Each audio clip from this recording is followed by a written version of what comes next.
Hello everybody, welcome back to another video here on my channel, another book video, and in today's video we are going over all of the books that I read for the month of July, which books I absolutely loved, maybe which books were a little bit disappointing, and of course if I had any 5-star reads. So without further ado, let's go ahead and hop into today's video. First, as always, I want to start by going over my July TBR, which books I did or did not read. First we have Frontier Lady, and you know what? I did read this one. Then we have The Road by Cormac McCarthy, and I did read this one. And then I have Emily Henry's Funny Story, and you know what? I did read this one as well. Are you seeing a trend here? And then we have Breaking the Code. This is a memoir, and I did read this one as well. And finally, the last book of my July TBR was none other than The Housemaid is Watching, and I did finish this one as well. I read every single book for my July TBR, which is so exciting. So with that being said, let's start with the first book that I read and tackled in the month of July. Starting on the 26th of June and going all the way till the 6th of July, I hopped into Frontier Lady. I think I started this technically right before leaving vacation, and I read it on the way home just a little bit. And I hopped into it because this is a book that I found maybe about a year ago now. I found it at a local St. Vincent for just 25 cents, and it was a Christian fiction, Western, historical fiction type book, and I was really I still am on my Western kick and historical fiction, especially around this time period. This is my favorite time period. A little bit before, during, and after the Civil War. But I found this, I picked it up because I loved the cover. I thought this was so beautiful, and then I decided because it was Christian, I was probably gonna absolutely love it, so I bought the rest of the series. Before even tackling the first book, I hopped into this book finally while we were in the camper and also on our way home from vacation, and I have to say I absolutely love this book. I'm just gonna spoil it right now. I think because I put the text up, you already know. I rated this book 5 stars. This was now my official third 5-star of the year, and I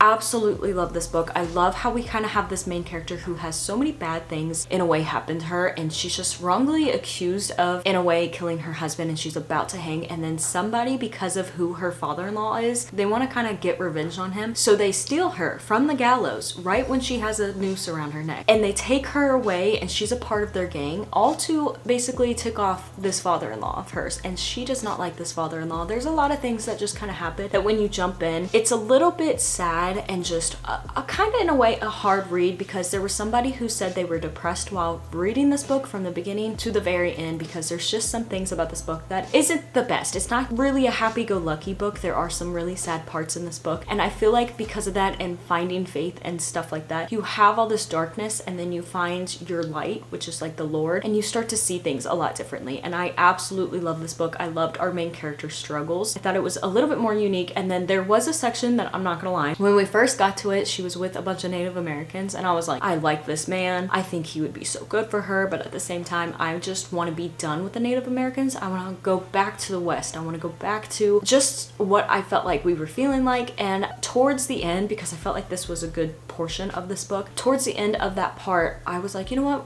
I'm okay to stay in this book just a little bit longer, or at least in the section with the Native Americans. And then she ends up, there's like a whole reason why she's no longer with them. There was a little turning point, and I was both upset but also kind of happy. It was just one of those tug of war type things with how I felt. And I have to say, no matter what though, I absolutely love this. There is some terrible things, like I said, that happened, but by the end of it, I felt really good about it. And I was so excited to hop into the second one, but I was a little confused because I was like, this book ended like it could have just been a standalone, so I wasn't sure why we had a second and a third book. But then it made more sense because of how, when I look back at the cover, I was like, maybe this is her son, and lo and behold, the next book is about her son, I do believe, or that's the third book. And then the second book, I think the second book is about her daughter, her oldest daughter, and then the third book is about her son that she had. So it's really exciting to see each of the books are not just about her, since we ended with, I feel like, such a great story and a great conclusion. This book was just under 400 pages, and I loved almost every single bit of it. I highly recommend this, especially if you love Christian fiction, if you love historical fiction, or you're just looking for like a cute Western. Not a cute Western, I should not say that. A cute cover of a Western that has the Christian elements, but it's kind of like a harder read, I guess you could say. And then after reading that, I wanted to read a semi-smaller book, I'm gonna say. So I hopped into The Road by Cormac McCarthy, and believe it or not, I rated this one 5 stars as well. This is such a weird trend that I've been doing. First time I ever got a 5-star read, I actually got 2 5 stars back to back, just like this. And now I had my second, well, technically my third 5-star, and we had my fourth 5-star. Both of them were read in a row. And it's so weird that it's like I get on this kick of like, oh my goodness, this was a 5-star. I bet the next book's not going to be like that. And then the next book for some reason is, and it's happened twice like that, which is so weird and ironic. But this book in particular, I hopped in because, like I said, I wanted a semi-short book, and it's just 200 pages. It's like under 300. And I hopped into it not knowing that this was just one continuous chapter, basically. There is no chapters in this book. It's just one complete book. And so I was looking for a break, and I can never find the page break, but there is some like decent spacing. And as I was reading, I was kind of like, okay, I hear that this is such a bad book to read, or like not bad, but like there's a lot of mixed opinions. People say this is the hardest book. This is a book if you want to cry, yada, yada, yada. And there were some parts where I was like a little sad, but for the most part, I feel like I didn't have much emotion. I was just reading it, and I was both bored but also so invested at the same time, because you have this father and the son, and I think the son's like 10 or 11, and they are traveling on this road after this apocalypse. You don't know what caused it, you don't know why the world's like this, but there's no animals, and they're just traveling, trying to kind of avoid humans, trying not to be eaten, but also they're trying to get to not a known location, but just the end of this road. That is literally the entirety of this book and what we read.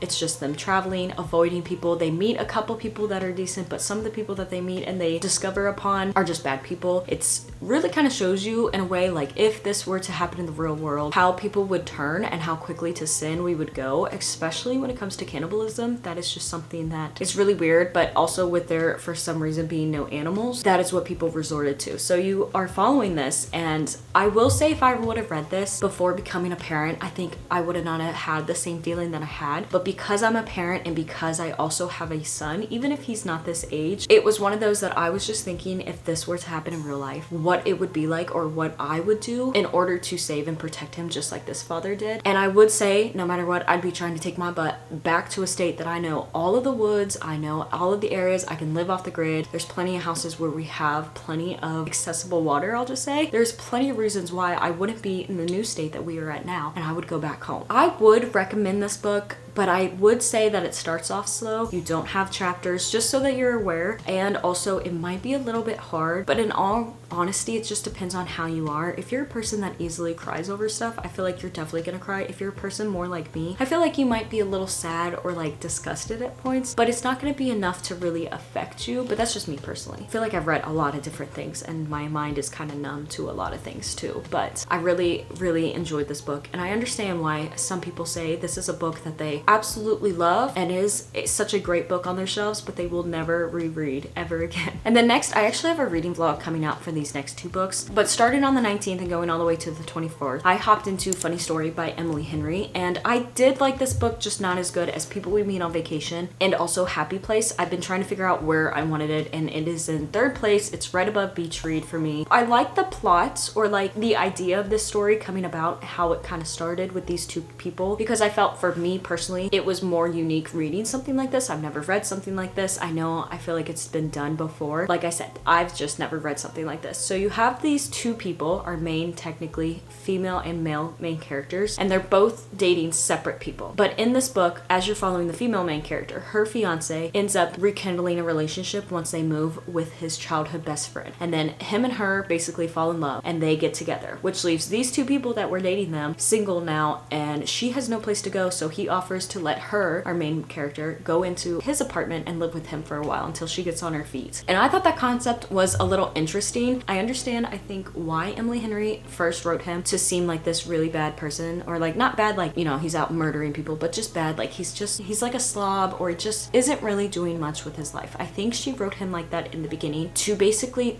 foreshadow that, hey, this isn't actually how he is. You shouldn't judge. Even if you've heard people talk about him, maybe you should form your own opinion based off of your own experience with this person, because as we get farther along, you learn so much more about this guy who is our main male character, I'm going to say at least, and you get to see how he's actually got this steady job. He doesn't move from job to job, and also he's got this secret with his family and something terrible that happened, but he's still in contact with his sister and she's coming about. Our main female character also also has problems with her family, and you learn more about that. So you get a lot of depth to this story, but on the backside of it. But I just felt like because it's more portrayed, at least, yeah, it's contemporary romance, I felt like the romance of it was very much like 80-90% into this book. I mean, you get like little hints and foreshadowing and almost like a feeling of longing, but it's so far away that you actually get this relationship that I felt like for the most part this was just a fiction book with a subplot of romance, and it was more just trying to heal some parts of these characters and having them face all these things that you see throughout this book. So I did rate this just 3.5 stars. I kind of would recommend, if you're used to reading Emily Henry and you love all of her books, definitely would recommend just to tackle another one. But also I feel like it's definitely not one of the top ones. And I don't know, I feel like a lot of her books here recently I've just not been enjoying. So I'm kind of worried. I'm a little bit like half and half on if I should read Great Big Beautiful Life or not, because the people love that book, but am I gonna love it? Because I didn't like Beach Read that much, and I didn't like this book as much as I feel like everybody else did. I did like Happy Place though, and I loved People We Meet on Vacation. So I don't know if Great Big Beautiful Life is going to be something that I actually love or not. I guess we'll have to see. And then on the 24th of July, going all the way to the 28th, I did hop into a memoir called Breaking the Code, and this is a memoir about this daughter. Her father actually was in World War II, and he was stationed at Pearl Harbor right after the bombings, pretty much. All of her life, she had always heard the same stories, the same things. There wasn't much detail. There were some stories that had a lot of detail, but for the most part,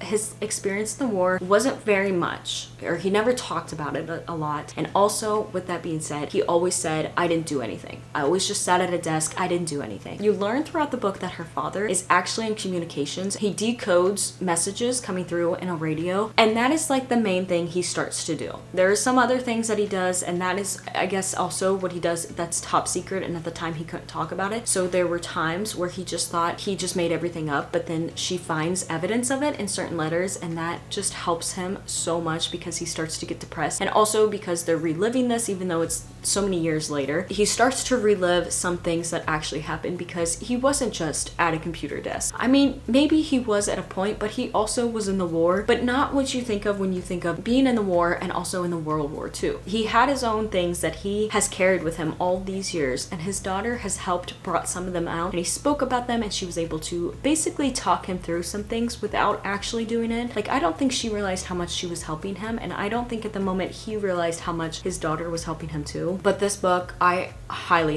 recommend. I don't rate memoirs just because of what they are, but it was like a 4.5 star read. It was so good. I recommend this so much for like the military aspect, the memoir side. It's a lesser known. It's also a book that sat on my shelves for over 10 years. I just always had it. I never got rid of it for some reason, and I finally put it on my 26 and 26 because I was like, I want to finish this book. I'm tired of looking at it. I'm tired of never getting rid of it. I'm so glad I held on to it all these years, and I finally read it. And also the way that this book was set up, it was kind of like entries. There was so much spacing, and I felt like I just flew through this book, and I really enjoyed this, and I'm so happy I read this book. And lastly, we have, starting on the 26th, going all the way to the 31st, The Housemaid is Watching. This was the final book that I read for the month of July, and I rated this 3 stars. I think that The Housemaid and The Housemaid's Secret are definitely 4.5 star reads. They were very good in my opinion, and I felt like it could have just been a duology. I'm glad we got this book, and I'm glad I've read this book, and I'm glad I finished this series. However, this book just was a little bit more underwhelming than the last books, and also I just felt like it wasn't as good. You're following the same character as the first book in the series, but like this is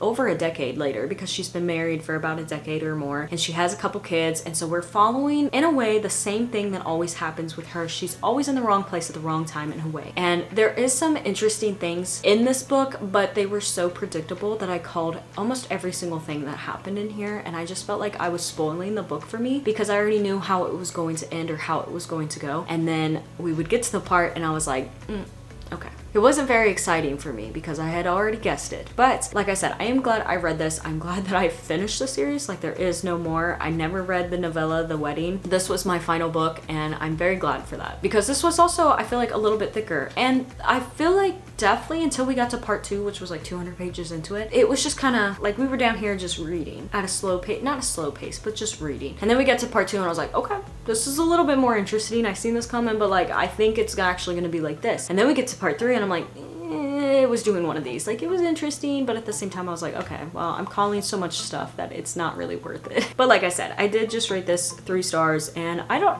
know really if I would recommend this book. I'd say to each their own. If you love the first two, maybe try this out. But if you really just think that the first one was good and you don't even like the second one, I would not go into this one. With that all being said, let's go ahead and hop into my monthly statistics. Starting with the whole reason I felt like I pulled out a bunch of these books in the camper, my 26 and 26. Last month, when I did my wrap up, I had only 11 books accomplished on this list. I am now officially 15 out of 26 books, which is 58% completed. The 4 books that I read from that list this month was Breaking the Code, Funny Story, The Road, and finally Frontier Lady. Now, this is a fun game I love to look upon every time we do a wrap up because my fiscal TBR, I was supposed to be, or I'm trying to be, around like 60 books at the end of this year. Yeah, I don't know anymore.